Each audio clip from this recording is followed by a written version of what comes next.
appears we're all fired up and ready to go here. So I'd like to welcome everybody to the second negotiations meeting for this spring. I'd like to start by thanking Deb Starling, as usual, for helping prepare everything, and for our tech department for setting everything up. Real quick around the horn here, I'll identify who's here. Leslie Ron is here from the high school. Angela Hansen here from Pioneer Ridge. Bev is here from Sunflower. Bev Furlong. Mandy Taylor's here from Trail Ridge. Robbie Smith's here from Nike Elementary. Tony Taylor is here from the high school. Bruce Haber's here from Nike Elementary. Denise Russillo is here representing Trail Ridge. Deb Starling, of course, is in the room. Lana Sutton is here representing the Board of Education, and as is Heath Freeman, and then Amy Drogemeyer. Amy D is here from the district office, and Brian Huff is here from the district office. Observing Linda Seek from KNEA, observing is Mark Meyer from the district office, and observing from Sunflower is Andy Wright. Did I miss anybody? Okay, well, again, welcome. I think as we agreed at the last meeting, we were going to start with a presentation by Amy, kind of a budget overview. So unless anybody else has some initial comments or thoughts, I'm going to turn it over to Amy.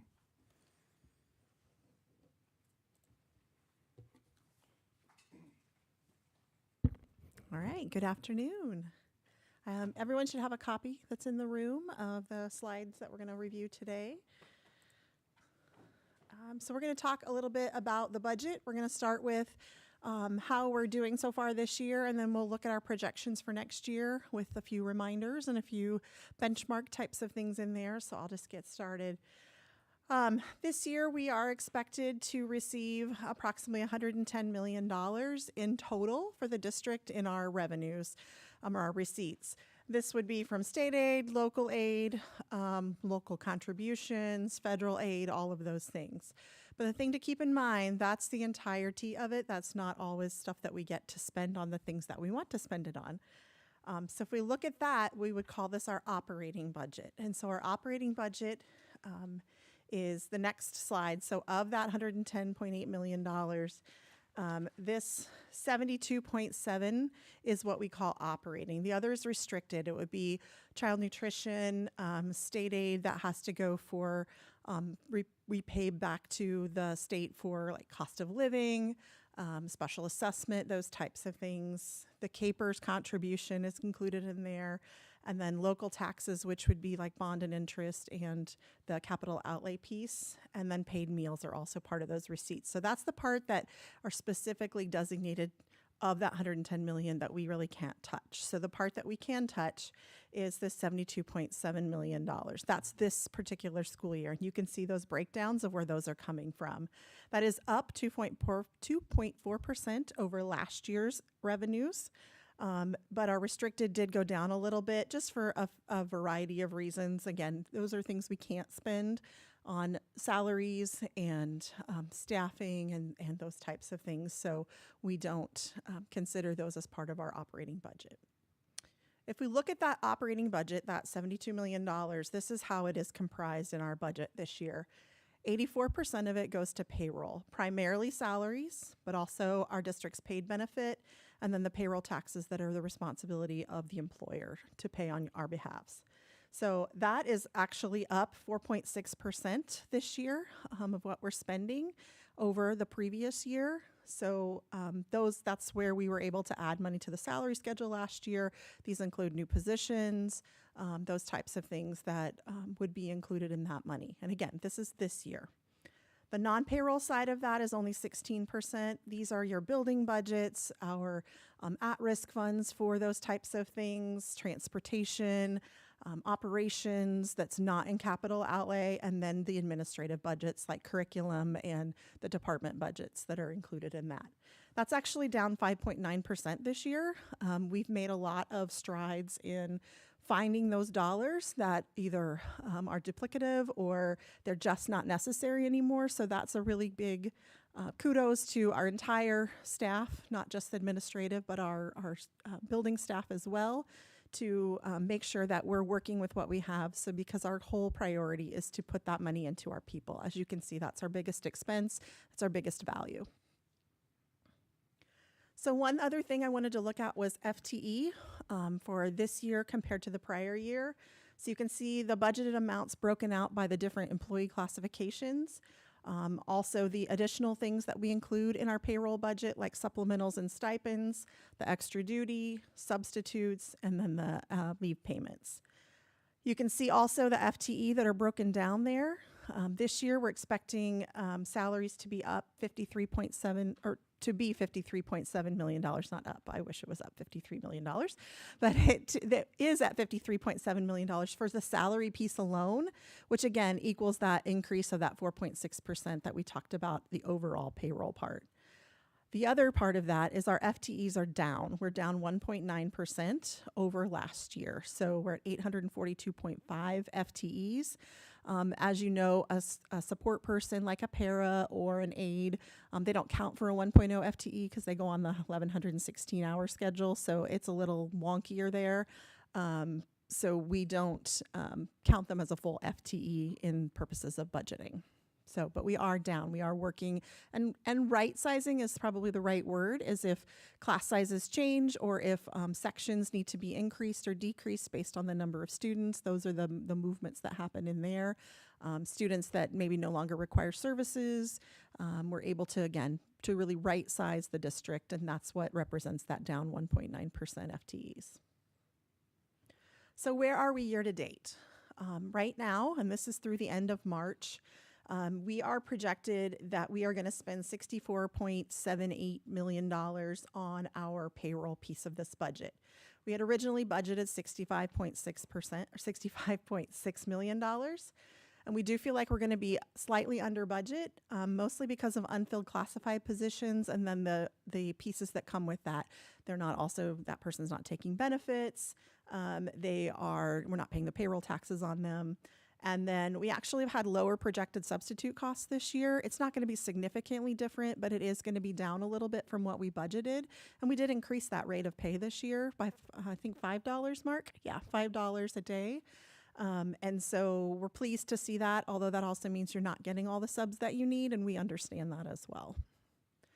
When we look at non-payroll, we're projected to spend $12 million, and we're going to be right about where we need to be on that budget. Again, that's something we spent a lot of time on the last couple of years, is really honing in on what are those recurring expenses, what are those supply items or insurance, those types of things that we can count on year over year that aren't necessarily payroll costs. The places we're going to be under budget there are in contracted services, partly because like our co-responder, we would pay for that. We haven't been able to fill that position, so part of that is that money. And then we have fewer students riding general ed transportation, so we have lower costs in that as well. Even though that contract did go up, it didn't go up as much as we budgeted because we have fewer students that are riding the bus on a pay situation. So our projected carryover is about $1 million. And the plans for that are twofold. These are just in our operating funds, number one. But the carryover there is we're going to dip our ending balance in SPED and at risk to some of the lowest levels that it has been in many years. And there's a lot of reasons for that, not necessarily because of spending, but just we've been encouraged to make sure that we're not carrying over large amounts. So there are not questions of, do you really need this money? But we're going to have enough, and that money gets used to carry over until we get the next round of state aid, and SPED doesn't come till October, so that balance is in there purposely to make sure we can still pay our staff between July 1 and October 1 when we get that money. The other thing that we want to do with that money is, we've adopted a large ELA curriculum resource project. We've completed that, and that money is rolling, and those particular supplies are coming in at the end of this school year. That was a big ticket item. We had about $3 million in that fund, and we used about $1.8 million of it just for the ELA adoption. So my goal is to add at least a little bit of this money back into curriculum because we know we have math coming up, and we also know we have science coming right on the heels. So we're just trying to be good stewards of that money and make sure that money, those expenses don't get passed on to our parents. So, because that fund is funded by that $80 instructional fee that we charge to our families. So just Every year I like to share this, if we've made progress, where we've made progress compared to our other peers in Johnson County. You can see we moved out of last place on the Bachelor 1-1 column. But you can also see that with the work that we've done in the past couple of years, that if you look at the max step 30, and that's really what a lot of the districts stop at, so that's why I picked that number, we actually pay the best, and that doesn't even include longevity. If you look at the master's column, we fall kind of right in the middle where those are, starting in step 1 versus step 30. Our related service providers, which we definitely addressed last year in looking at those individuals and respecting the additional amounts of education they have to go through to get those certifications. You can see that we've now moved up again, middle of the pack for those individuals. That was a big commitment that we made last year to make sure that we keep those staff and that continuity within our entire supportive team. I also like to point out longevity. We have one of the best longevity, hands down, best longevity programs around. And the longer you stay with us, the more that we are going to be able to reward our staff, our certified staff. So I went through all of these. It looks like last year we spent $105,000 on longevity. This year we're spending $115,000 projected. Next year it's going to be closer to $125,000. And so that just is rewarding those individuals that stay with us year over year for those longer terms. And then finally, everybody's favorite topic, healthcare contributions. Not really our favorite topic, but we do fall about middle of the pack in what the district provides for our employee health and dental, the district provided payment in there. We do anticipate this will have to go up again in 2027, and I'll talk a little bit more about that in a second. But just giving you a benchmark of where we stand. So looking to next year and what our funding projections are, if you look at what our weightings have been over the past 3 years, you can see that that number is steadily declining. Our enrollment is declining. That's not a surprise to anyone in this room. But the weightings that come with some of that decline also kind of exacerbate some of that and eat away at that additional monies that we get, even though the base aid might go up next year, which it will go up approximately 3%. So unfortunately, I am only projecting that we will have new state aid next year of $1,540. That is basically flat. Last year, our projection was $1.2 million. The year prior to that, it was well over $2 million. So that just gives us that much less to work with as we get through this process and try to take care of our staff members that remain with us and recruit new staff members. So the weighting itself is going to dip by approximately 220 FTEs. And if you take that times the 5782 that's currently slated, and then there's a LOB portion, all of that, that's where it comes into. With general state aid, we're going to receive less next year than we received this year, unless we receive more students this coming year. The LOB is a little bit different calculation, and it gets a little higher state aid per pupil, so that's why we're able to gain a little ground. And then in the legislative session in the budget, the legislators approved a $6 million increase to the SPED state aid. And so that's the portion that we believe will be approximately our piece of that puzzle. So in addition to what we already have received the last couple of years. So what are things that we are doing to address this? Well, first of all, we meet weekly as an administrative team and with our building principals to talk about projected class sizes, caseloads for next year, looking at all of that. That's where that right sizing happens. We're also looking at resignations and retirements. We review that on a weekly basis to look at attrition. We'll tell you our goal this year is $1 million. It sounds like a lot, but we actually hit more than that last year with attrition. So we feel comfortable in saying that we're going to get there again this year. Right now, we're at a little over $700,000 in attrition, and that does include certified and administrative positions. Some additional things that we've made a decision to move forward with are reducing by 1 SRO. We've notified the city of Gardner. They haven't been able to consistently provide that 4th SRO this year because of patrol needs. So it's not really that we're like completely taking somebody out. We just haven't had them consistently this year. We hoped that we could get there, but this is about a $45,000 savings to the district. Again, I mentioned the co-responder with Johnson County Mental Health. They have not been able to fill that position off and on for the last 2 years. So we've just let them know that we're not going to continue in that partnership for next year.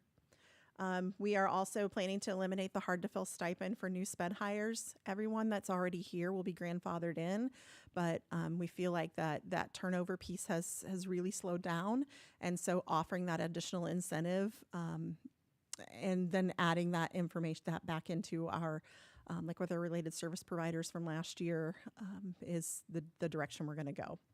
And then we've also notified our buildings and our departments that their budgets are going to be cut by 10 to 12%. Our buildings are actually their budgets are based on the enrollment. And so it's not quite as steep as it might feel because when enrollment goes down, obviously it's naturally going to go down. But we've just reduced the amount per pupil by about $5 a person. And again, principals have been notified, but I will tell you that in my 3 years, I've only had one building 1 year spend their entire allotment. So Bruce Haber, congratulations. That was you 1 year. Good job. So, but you guys do have an excellent job of using all the resources that are available. And so we just feel like it's money that's been allocated that hasn't necessarily been spent. And we hope that our staff feels that the things that they need are being provided for by their building. And if they're not, then we need to know that. And then we're also likely going to lose our state aid for capital outlay, which doesn't really affect what we're talking about today with salaries, except we do use capital outlay to offset our custodial salaries. And so the less money we have in there, the less we can offset. And I don't anticipate that it will be significantly different, but opening a new building next year, not next year, but the following year will be something that we have to take into account as well when we talk about losing that state aid. And the reason we're losing the state aid is because our assessed valuation is going to be so much higher than the state average that we will no longer fall in the bracket of people that get state aid, basically, is why that's happened. So I just want to reiterate that as administratively, and we'll speak for the BOE, that retention of our staff remains our top priority. And we know this is a challenging fiscal environment. We know that the declining enrollment is definitely not something that we want to see continue. We're going to commit to you that we're going to continuously review the class sizes and the caseloads to the prescribed numbers that we feel like are appropriate and can be conducive to learning. We also are going to work to eliminate our need for SPED contracted positions. We'll have Olivia coming on board with us next year in SPED, and we'll work with her to see what other great ideas she might be able to bring along to be able to support our staff that are in the building. And then also part of that key compensation package is that paid district health and dental benefit. Right now, we are estimating that's going to be a 12% increase. So that $855 is going to go up. By about 12% is what we're budgeting for. It may end up a little less, but right now we're just really tracking where all of the claims are falling. They are trending in the right direction. They're flat, which is, you wish they were going down, but they're not rocketing up. So that's good news. And we'll have an early look with Blue Cross in May to be able to kind of really settle that. We won't know for sure until we get to about July, but that's our projection at this point. And the elephant in the room, enrollment growth is the key to our stability and being able to spend the money that we need to on our staff and our students. A couple other things I just wanted to bring to your attention. I mentioned earlier that the legislature has allocated an additional $6 million for special education funding. We're estimating 50,000. I think I put 31,000 in there in another spot. That's a pretty conservative estimate. If our expenses go up in relation to others, then our number will get larger. That's not something we necessarily want to be excited about, but that is part of it.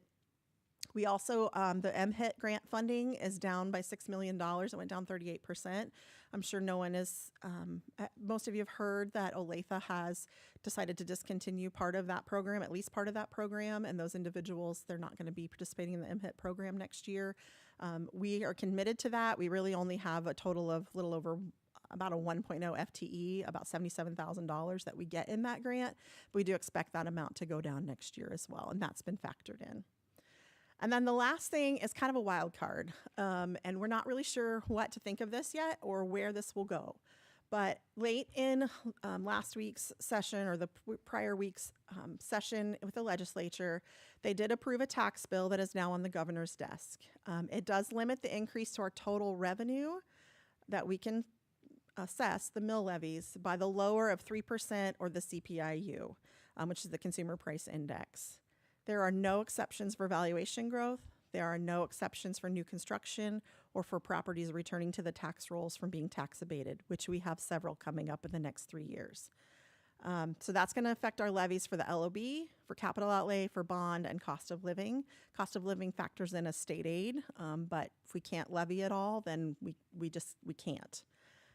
If our district chose to pass a budget that exceeds that, then our taxpayers could petition us. And if 10% or more of them say, nope, you can't raise us at all, then we would have to go back to this year's levels, not even 3%, not even 2.5% of additional local funding. It's currently on the governor's desk, and she has until April 9th to make a decision of whether she will veto or sign it. So we're just kind of in a holding pattern for that one, because that could, maybe not so much next year, we probably could stomach some of it, but coming along in future years, that might make a difference in our strategy. And then lastly, I don't have this on here, but the funding formula expires this next year, and we are not certain what that will look like. So again, we're being optimistically cautious about our finances for next year. We feel like we're in pretty good shape, not as much as we'd like to see coming in. If we get additional students in September than we're expecting, then these numbers will just look even better. All right, questions? All right.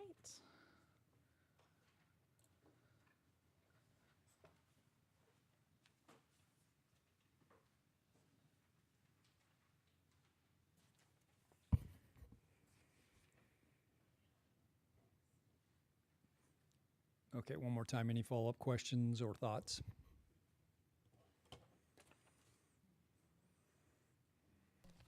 Is it on? Yeah. Okay. Can you tell us what the MHIT is? Thanks.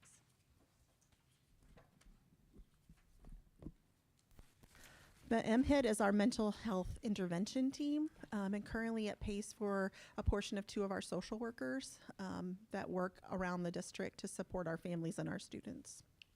And the district pays 35% of their salaries, and the grant pays 65%.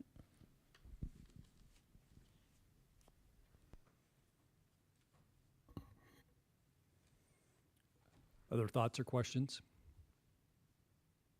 Okay, I would add one footnote here. I think in the information that Amy shared about keeping pace, dispel one of the myths. I think there's a myth out there that Blue Valley or Shawnee Mission pays the most in every salary schedule at every step, and that's simply not true. You can see Olathe, Blue Valley, Shawnee Mission often compete for the top, but there's not one that is the top of every salary schedule. And, they're not, it also, I think, includes benefits as well. There's not just one district that pays the most across all the salary schedules and is also contributing more to benefits. So that's something that I think we sometimes forget, that we're staying as competitive as we can with the other districts. Okay. All right. Thank you, Amy. Good information for us to consider as we're moving forward. I would open it up to some of the noticed items. We do have responses to a couple of your non-comp items. We're glad to proceed with our responses, or we can turn it over to you guys if you have either responses to things that we shared at the first meeting or new items you'd like to present.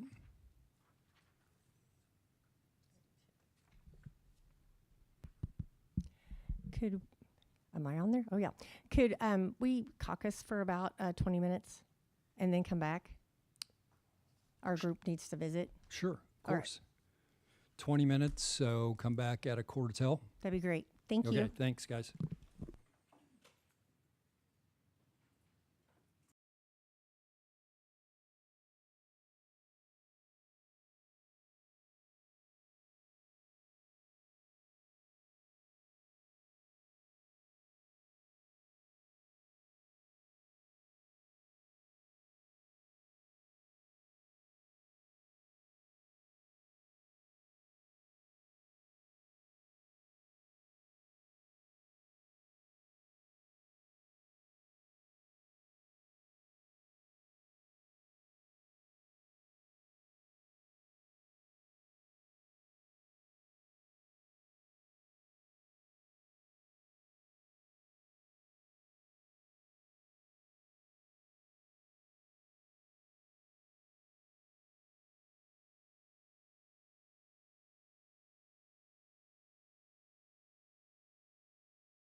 Okay, we're back in session, so I would turn it back over to you guys real quick.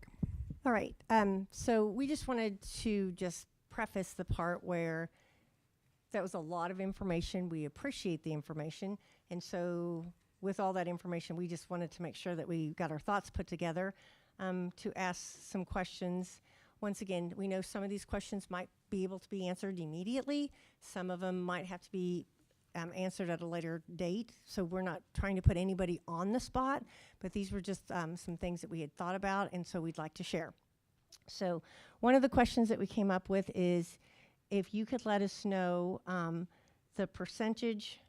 Hold on, I gotta get my glasses on here. So can I get the figure of what is in reserves and what percentage of that is of our total budget? Okay, then we'll pass it down and we'll give you all of our information here. All right, another question that we have that would be helpful for us is, can we get a breakdown of our employees? What is our percentage and real number of admin, certified, classified? And if we could get that percentage-wise and real number-wise, that. In addition to that, a breakdown percentage-wise of what portion of the 84% of the operating budget is admin salaries, classified salaries, certified salaries. Thank you. So when you say real number, you mean like the actual contracted amount for those specific individuals? Yeah, so the Yep. percentage, but also like how many people does that Okay, that mean? you want FTE or head count? When we say real number, the head count. Head count? Okay, Yeah. perfect. I can definitely give you the pie. Yes, I'll give you 2 pies. Another question we had was how many certified and how many admin positions are going to be left unfilled, do you project, for this next school year?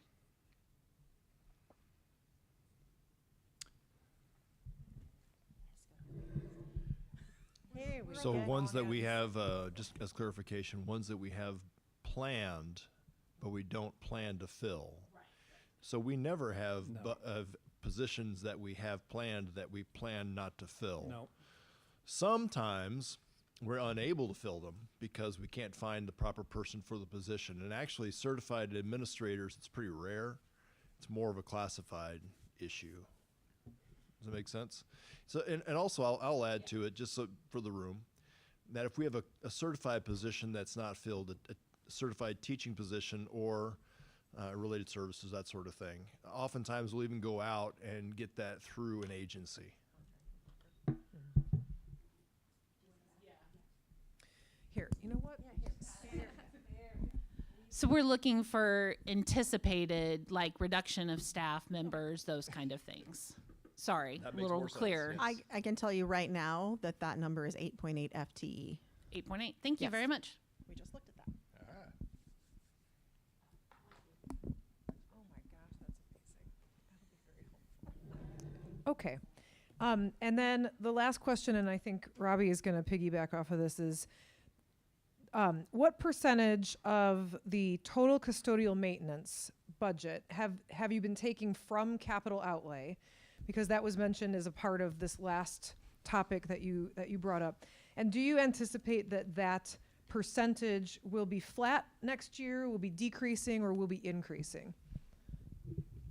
I will tell you right now that 100% of our custodial salaries and benefits are being taken out of capital outlay. We anticipate next year that will remain flat, assuming that hiring has, I think I'm going to look at Mr. Meyer. I think are there any unfilled positions in custodial right now? 2, maybe? And they might be frozen. We may not have any. So, yes, we do anticipate that we'll be able to continue that next year, but following years, it really depends on where that tax bill ends up and then what our state aid looks like. So, yeah, it's about, I'm going to guesstimate it's about $3 million. And I think it's also safe to assume that we're going to give those folks some kind of raise. So the amount, the actual cost of that will go up based on the salary increases and the payroll tax, et cetera.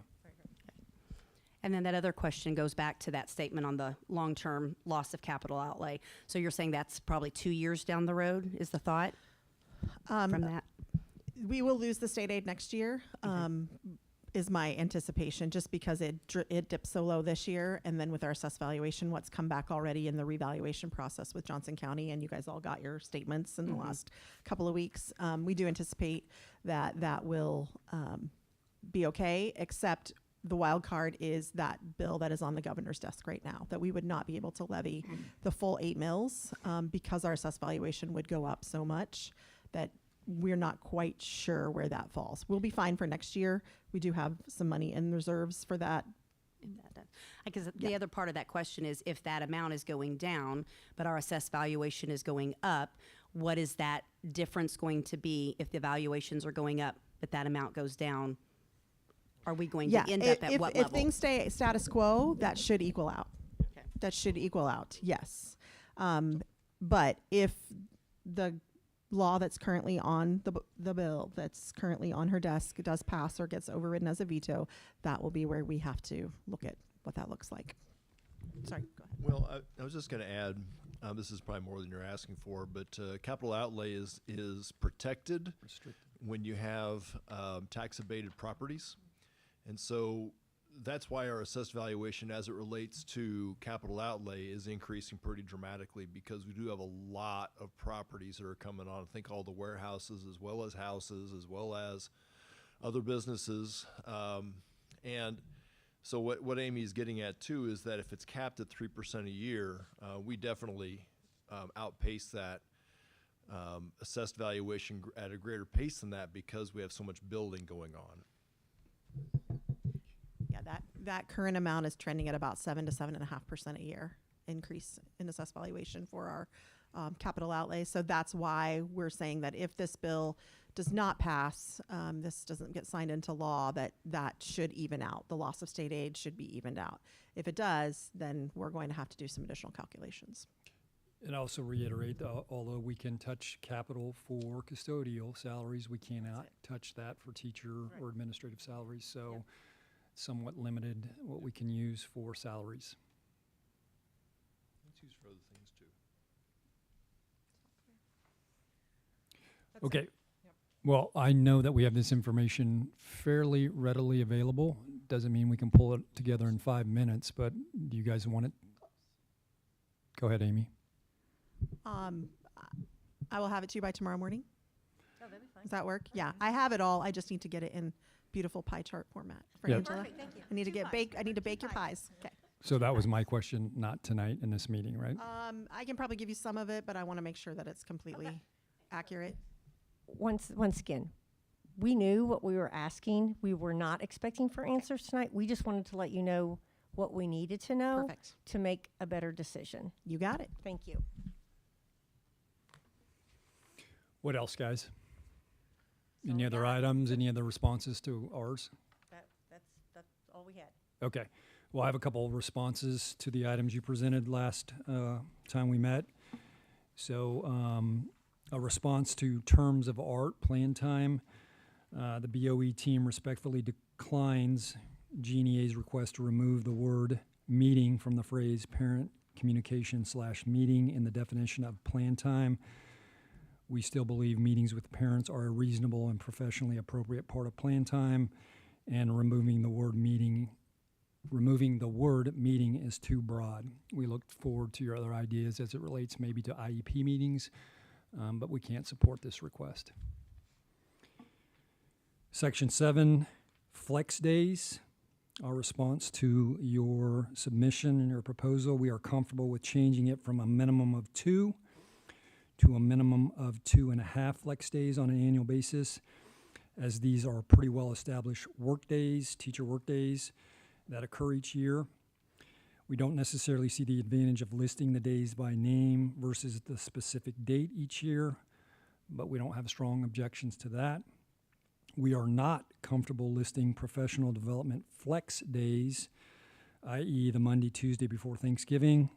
Our rationale there is we aren't necessarily advocating to eliminate flex PD, but we're still considering the pros and cons of flex PD, and the calendar committee may make adjustments that would impact those 2 days.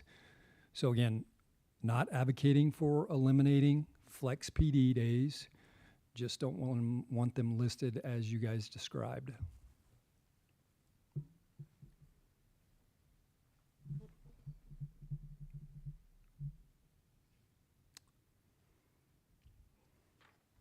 Okay.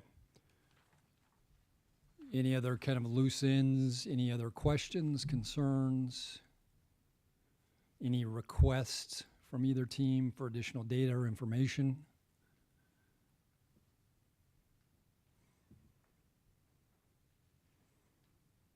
Okay, some good note taking here. I guess I would ask a question. Of course. And you guys can stop me if I'm wrong. So the plan time, the terms of our plan time, the taking that word meeting out. So you decline our suggestion. I guess what I would ask is,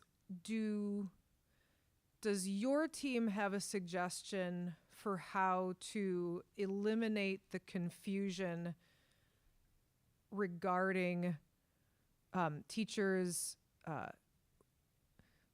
the planning time minutes, the minimum required minutes, the attending of IEP meetings, the things that have been maybe mentioned here and there over the last several years? Is there a suggestion that your team has for how to remedy the confusion regarding putting in for extra duty for attending IEP meetings? Does that sound fair? Does that make sense? Yeah, I appreciate the question, and we haven't really talked about it as a group to come up with a well put together response to that. But what I will tell you is, as a group, as a leadership team, we've talked about kind of backing away from these plan time issues and really going back to the high school and the middle school in particular. You've got more plan time than is required or guaranteed in the negotiated agreement. And we've tried to address plan time at the elementary to make it equivalent. So we feel like we've addressed the plan time thing. And if teachers are truly not getting plan time because it's interrupted by IEP meetings or other things, and they want to start keeping the math, we can start we can scrutinize those things as they come in, and we can really start firming this up and approving what is and what isn't a compromise on plan time. So that's kind of our, I think, baseline approach right now. Leslie, is, this sounds like people sincerely don't believe they're getting their guaranteed plan time because of the occasional whatever it is. And I don't know that we need to write something in the negotiated agreement for the things that come up from time to time. That's not to say there isn't confusion out there, because there is, and some of it we contributed to. But I think we've also kind of stopped and reconsidered, and we feel like the plan time is being met per the negotiated agreement. And if occasional things are coming up, we would never discourage the employee from putting in to be compensated, but we don't know that we need to build a more formal structure to drive that. Let me think for a minute. Go ahead.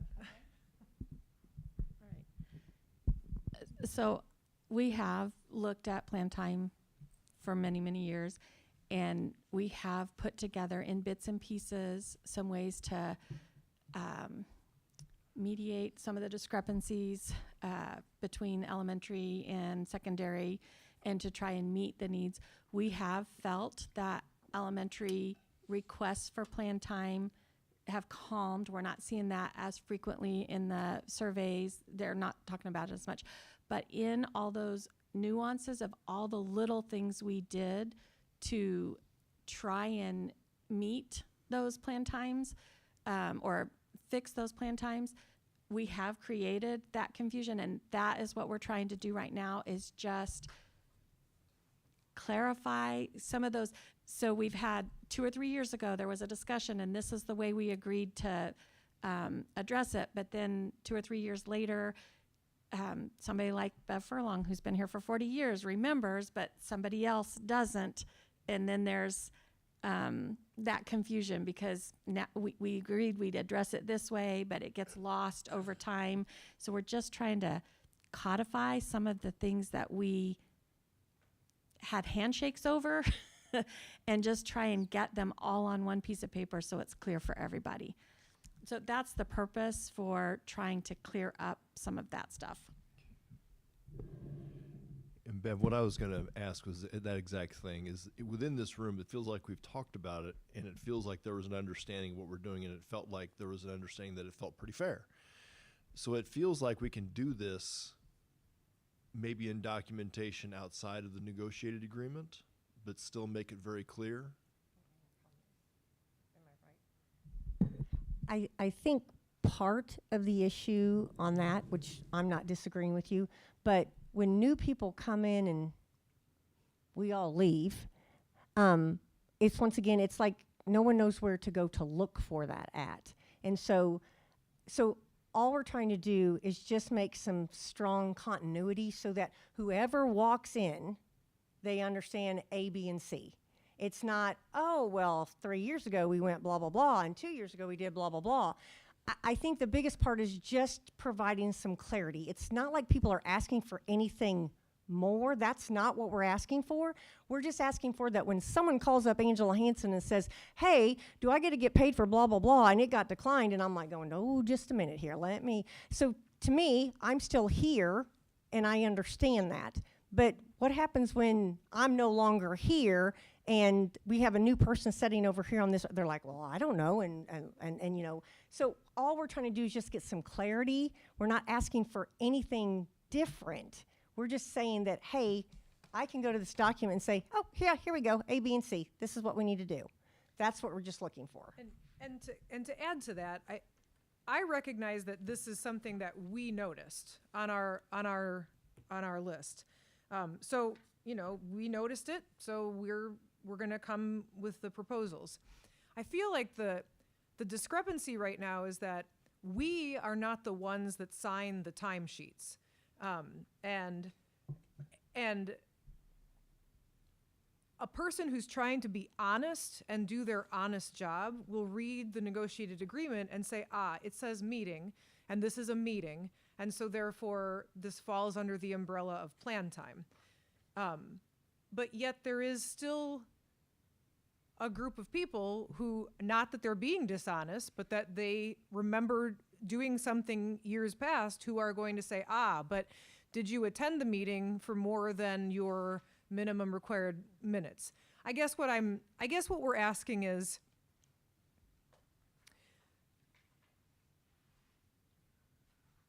I would appreciate a little bit more dialogue back and forth about something that, yes, we noticed it, but this is a thing that comes from you, the district, and it's confusing. And people who are trying to do their honest work and do their honest job can interpret this in two entirely different ways, and neither one of those people is being dishonest. That's not right. Yeah, well, first of all, let me apologize. I didn't mean to suggest that it wasn't a good, important topic or that we hadn't thought about it a little bit. I think I was suggesting that if you guys have a good idea for language, where to put it, we're all ears too. For me, it could be as simple as, you know, the section where it talks about plan time. I mean, going back to what you said, Leslie, I think it's important for the membership to not only know the terms of ART, but also know what it says about plan time.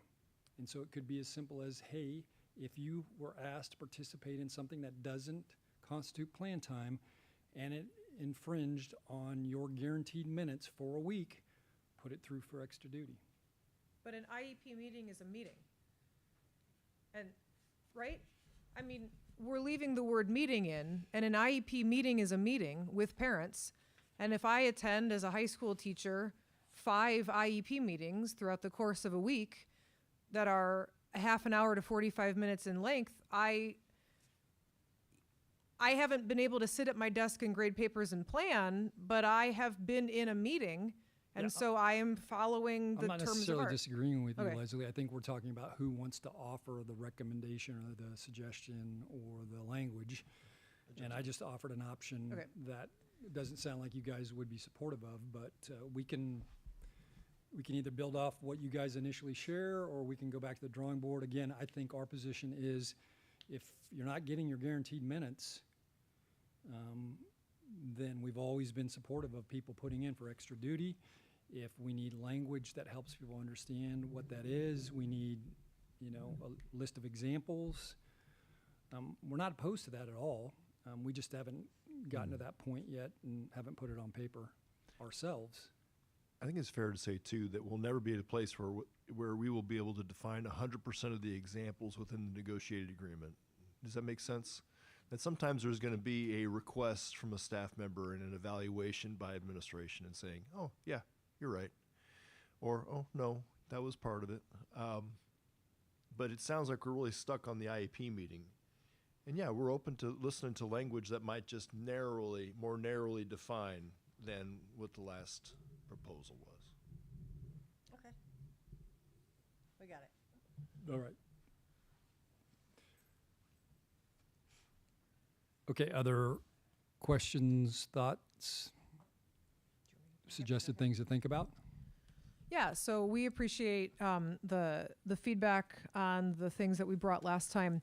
At this time, I think our GENEA team, we're going to try something a little bit different this year, and we're gonna take some time, and we're going to come back at our next meeting with a package proposal based on all of the noticed items that we brought to the table and all of the information that Amy shared with us today, so that we're not just kind of chipping away at this one at a time until the end of time. So that's what we're going to try to do. So we're going to have to take some time right now and come back. We have a couple of dates that we can propose for our next meeting, because we appreciate that we're asking for more time, but we feel like this would be most beneficial to our bargaining unit and to our staff for us to come back with a package proposal. You want to? Yeah, so we're gonna, these are the dates that I wrote down, the 13th and the 20th, right? I'm going to put you on the spot. Yes. Would that include a compensation offer? And you can or you don't have to answer that. I believe that everything that we're going to talk about will be included. So Okay. So yes, that Super. we plan on having that conversation as a package. Okay. Do you have some dates in mind, you said? Yeah, so the date that we had as number 1 was April 30th, but we also, I'm sorry, April 20th. 30th doesn't make any sense. That's way too far in the future.